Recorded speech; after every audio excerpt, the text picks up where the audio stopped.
Hey, what's going on, guys? Aaron here. Welcome to the video. So in this video, I want to talk about Bitcoin, ETH, and the altcoin market and what usually happens in September and then leading into the end of the post-halving year. I'm also going to share some just bullish stories on some people's ideas of what's going on with Bitcoin and Ethereum. Taking a look too at different publicly traded companies that are buying and acquiring massive amounts of Ethereum. First though, today is a down day, which does not really bother me. I mean, we have been going up pretty dramatically.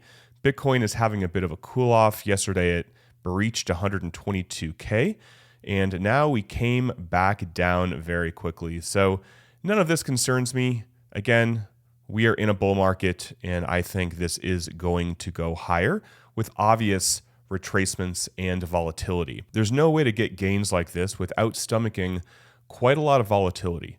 So I want to start right here really quick. So in September, this is from around the beginning of September of 2021, we saw Bitcoin drop, and then we saw ETH drop, and then we saw altcoins drop as well. Essentially, the entire market dropped the entire month of September. And then we saw going into November, altcoins, ETH, and Bitcoin rising dramatically. So for perspective, for Bitcoin, we saw the end of September, Bitcoin was around 41K, and then it went to 69K early November. So that is a huge move for Bitcoin. And then for ETH, it moved from around $2,700 to $4,500 or so in a very short period of time. Just a little bit over 1 month, it made huge gains.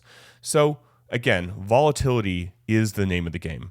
Bitcoin dropped around 21% in 2021, ETH dropped 29%, and the altcoin market dropped around 23%. So do any of these drops concern me? No. I mean, that would mean Bitcoin dropping 20%, maybe going back to 100K. That would scare a lot of people, but it wouldn't scare me and it shouldn't scare you. So it's important to mentally and emotionally be ready for volatility. I don't think volatility is over, despite what I'm going to share a little bit later in the video about some really bullish outlooks.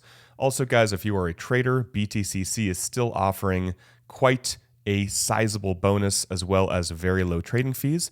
You can check them out using my link below. So the first story right here, the president, right? This is a bullish story. He bought $2 billion worth of Bitcoin, publicly called on the Fed to cut rates, predicted Bitcoin will reach $1 million. His family has taken seats on the board of Bitcoin treasury companies, and he stated they want the US to buy more Bitcoin. And right here, David Bailey, he is a part of Nakamoto, which is kind of like MicroStrategy. They're just buying Bitcoin.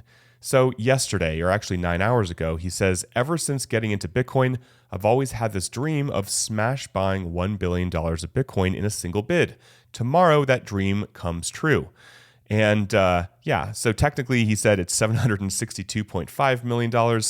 So we are seeing companies buy a lot of Bitcoin, and a lot of companies like Vivek Ramaswamy's company and Jack Mallers' 21, they haven't even begun to smash buy Bitcoin yet. Right here, Pierre Roshard, been in Bitcoin for a very long time, says, it seems more likely than not that the 4-year cycles are over.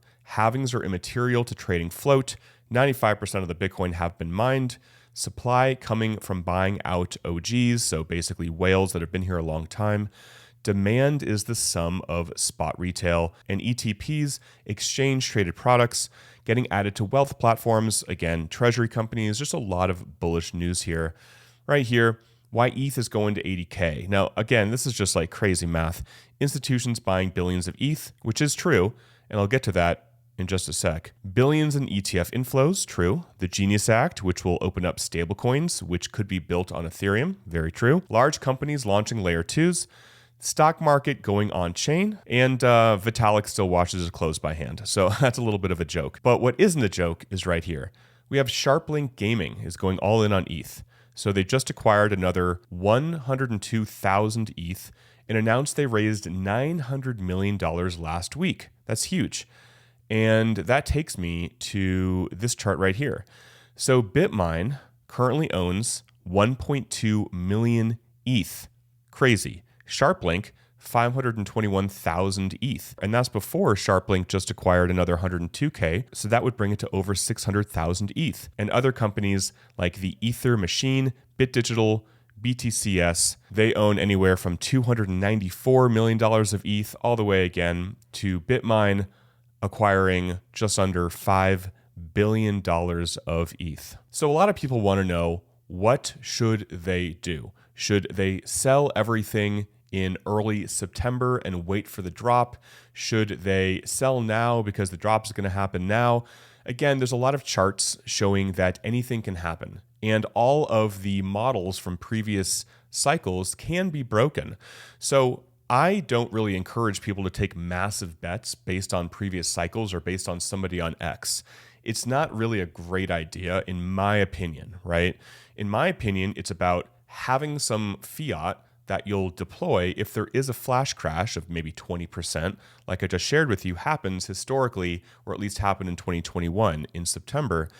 But it's not about like trying to time the market, because usually that just does not work as well as DCAing, buying, holding, and then buying the dips if you can. There are a lot of indicators that show that we are not in bubble territory yet.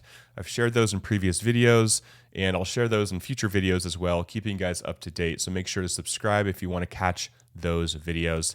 I hope you guys are doing well. That is it for the video today. Till next time, talk with you soon, and bye for now.